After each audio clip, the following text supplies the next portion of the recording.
This right here is the Toyota RAV4, and in Australia this is the most popular new car on sale, and it's also received some new updates for 2025 which I will cover in the film, but there are still wait times from up to 1 to 2 years. So in this video I'm going to tell you everything you need to know about the RAV4. First I'm going to give you an overview to the model range, options and other rivals to consider, and from there I'm going to move on to the design, the interior, and also have a look at the technology. I'm also going to find out how practical this is, check out the hybrid powertrain, and finally take it out for a drive to find out why the RAV4 is so popular. So before we start, please like the video, subscribe to my channel, hit the bell to stay up to date with my latest uploads, but for now, let's get straight into the review.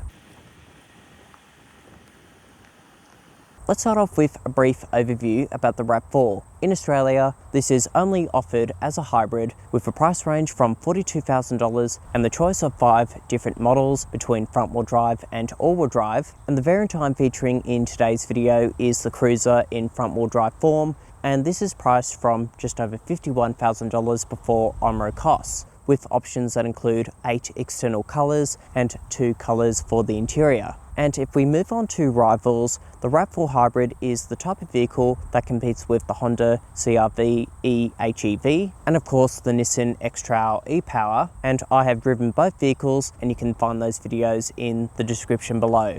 Let's now move on to the design. So the external colour of this particular example is finished off in satin blue, and looking at the front, the RAV4 comes with projector LED headlights along with LED DRLs, and there are also LED fog lights on the lower section, and you've also got this open air vent across here and on the lower section, additional plastic trim down the bottom.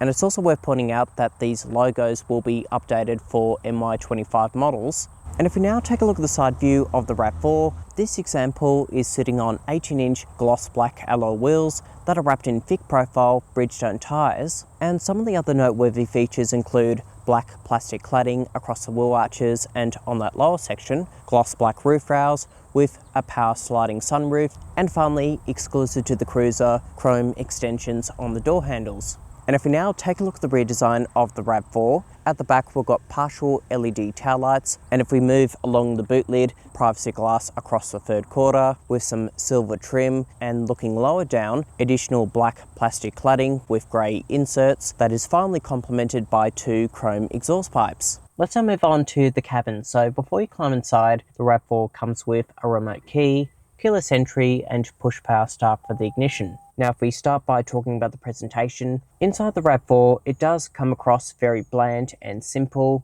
but there are some nice touches like this leather wrapped steering wheel, the power sunroof above me, and this car also has ambient lighting. And if we move on to build quality, the door slam feels very solid, and even the grab handle is nice and chunky, and even the buttons feel very nice as well. Indicator stalks, wipers, they are nicely damped. On the top section of the dash, that also feels very good. You get soft padding up the top here and soft padding where you rest your elbow, and a softly padded armrest. However, like all cars, it does start to get a bit durable when you look lower down, even on the doors, but overall the RAV4 feels very well built. Next, if we now move on to comfort, the seats are finished off in perforated accented leather, and it's also worth noting that both seats offer electric adjustment, and specific to the driver, lumbar support and seat memory, the seats can also be heated and ventilated, and the steering offers both manual tilt and reach adjustment. And finally, dual zone climate control with physical knobs and dials. And if we now move on to infotainment, it all runs off this 10.5-inch touchscreen, and you can cycle through the different menus on the right hand side. And moving on to key features, this has FM, AM, DAB digital radio, USB, Bluetooth, a 9-speaker JBL sound system, and for smartphone mirroring, Apple CarPlay and Android Auto, which are both now wireless as part of the 2025 update. You also get crystal clear satellite navigation with 3D mapping. There is also voice control, and if I go into this menu, your dedicated energy flow, so you can see what is internally happening with the hybrid powertrain. And from what we can see up the top here, the car is connected, which means you've got a button up here to call for help, and also the ability to connect your car to your smartphone to access remote functions.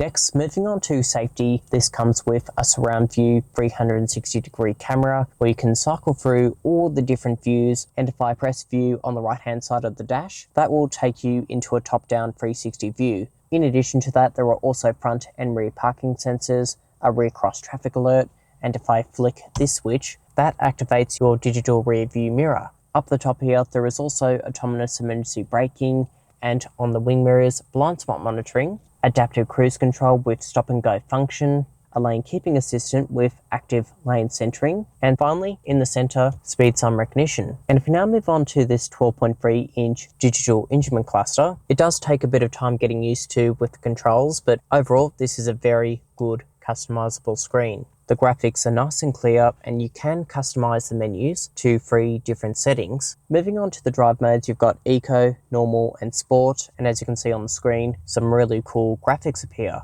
EV mode is driving the car in full electric, but it doesn't really last for that long under heavy acceleration. And finally, storage. So up the top here, a sunglasses holder, and on the doors, decent door bin storage that could also fit a bottle of water. There are also these grip points up the top here, and a large glove box below it that fits the owner's manual. Over in the center, 2 large cup holders that fit 2 large big bottles of water. And in addition to that, wireless phone charging with a USB-A port and a 12-volt socket. And finally, in the center, decent storage with this little coin tray and 2 USB-C charging ports. Okay, moving on to the back seat. So as you can see, I've got loads of knee room, loads of toe room, and loads of headroom. If I jump over to the middle seat, again, decent knee room, toe room, and headroom is pretty good. And looking around the back seats, we've got a single map pocket. Down in the center, directional air vents with 2 USB-C charging ports. There's also decent bottle storage on the doors as well. You've also got grab handles, coat hook hangers, and a light up the top here. And it's also worth noting that you can recline the seats backwards and forwards. However, no ability for the bottom base to slide forwards or backwards. And looking over here, a flip down armrest with 2 small cup holders. And finally, for baby seats, the 2 outboard seats are ISOFIX compatible. And right behind me, there are 3 top tether points. Let's now move on to the boot space. So you get a power operated tailgate, which is not only quite slow, but a bit noisy. And you can either operate that with the button up there, the button on the dash, or the button on the key. And in terms of space back here, there is 542 litres of boot capacity, which makes this large enough for 2 or maybe 3 suitcases. And there's also a flat loading bay plus an adjustable boot floor, which will expand the capacity to 580 litres. Looking around, there's also a 12-volt socket, an LED light, a couple of tie-down points across the boot floor, and it's also worth noting that the base model gets a full-size spare tyre, whereas the rest of the models in the RAV4 lineup come with this space-saver spare tyre underneath the boot floor. In addition to that, you could also drop down the second row into a 60-40 split, so overall this is a very practical medium-sized SUV.